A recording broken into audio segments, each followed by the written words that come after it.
18 November 1972 মেঘালয়ের তুরা শহরে জন্ম নিল এক ছেলে। নাম দেওয়া হলো জুবিন বরঠাকুর। বাবা ছিলেন বিচারক, আবার কবি হিসাবেও খ্যাত।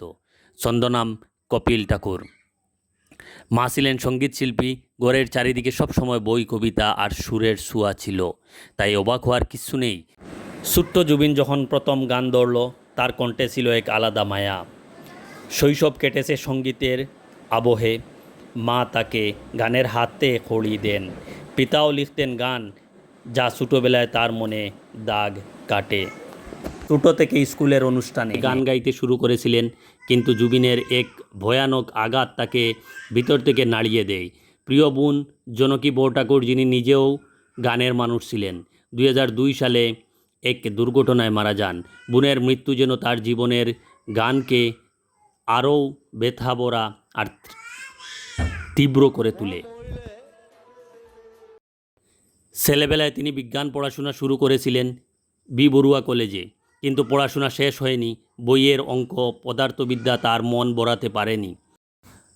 মন পড়ে থাকত কেবল তবলা, গিটার আর হারমোনিয়ামের সুরে। অবশেষে তিনি সাহসী সিদ্ধান্ত নিলেন, পড়াশোনা ছেড়ে সম্পূর্ণভাবে ডুবে গেলেন সঙ্গীতে। 1992 সালে বেরোয় তার প্রথম অ্যালবাম অনামিকা।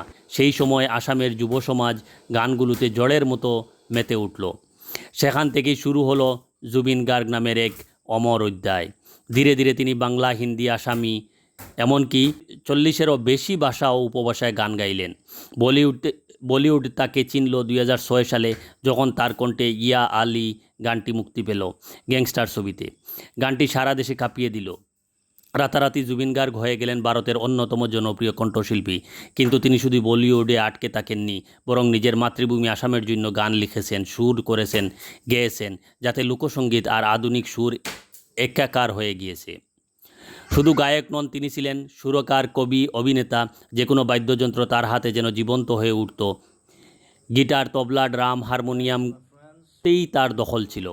তার গান কখনো ছিল প্রেম ভরা, কোমল, আবার কখনো প্রতিবাদ জ্বালাময়ী। এজন্যই তিনি ছিলেন সাধারণ মানুষের কণ্ঠস্বর।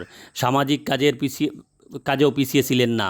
বন্যায় দুর্গত মানুষের সাহায্য, স্কুল কলেজের শিক্ষার্থীদের পাশে দাঁড়ানো, এমনকি কোভিড-19 মহামারীর সময়ে নিজের বাড়ি কোভিড কেয়ার সেন্টার হিসাবে দেওয়ার প্রস্তাব।